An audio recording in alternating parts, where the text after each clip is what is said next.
দক্ষতা নিয়ে যাব বিদেশ, রেমিটেন্স দিয়ে করব স্বদেশ।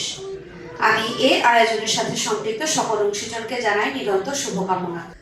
দক্ষতা নিয়ে যাব বিদেশ, রেমিটেন্স দিয়ে করব স্বদেশ। এই প্রতিপাদ্য লইয়ে বাংলাদেশ দূতাবাস আবুধাবির আয়োজনে আন্তর্জাতিক অভিবাসী দিবস ও জাতীয় প্রবাসী দিবস 2025 উপলক্ষে আলোচনা সভা ও প্রবাসী অক্কলর সম্মাননা অনুষ্ঠান অনুষ্ঠিত হইয়ে।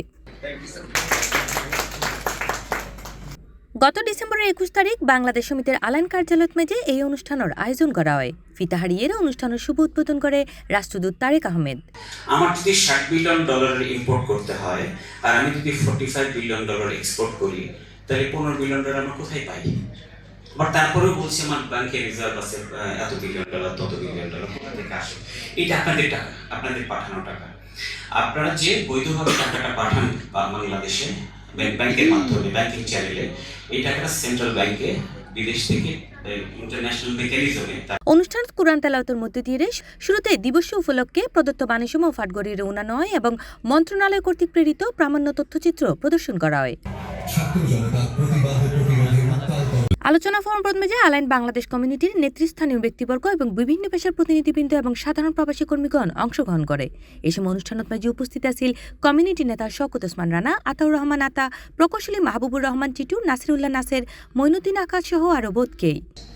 প্রবাসী কল্যাণ ও বৈদেশিক কর্মসংস্থান মন্ত্রণালয়ের উদ্যোগে আন্তর্জাতিক অভিবাসী দিবস 2025 এবং জাতীয় প্রবাসী দিবস 2025 একসাথে পালিত হচ্ছে জেনে আমি আনন্দিত।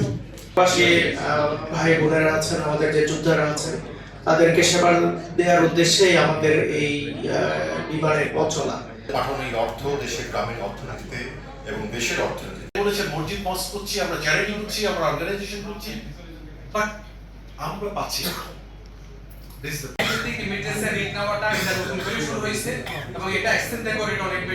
এছাড়াও প্রবাসী দিবস এবং অভিবাসী দিবসত প্রবাসী অক্কলল্লাই ফ্রি মেডিকেল চেক আপের ব্যবস্থার পাশাপাশি অনুষ্ঠানত মেজে আরও আসিল প্রবাসী অক্কলল্লাই বাংলা জংশনের সাংস্কৃতিক অনুষ্ঠান।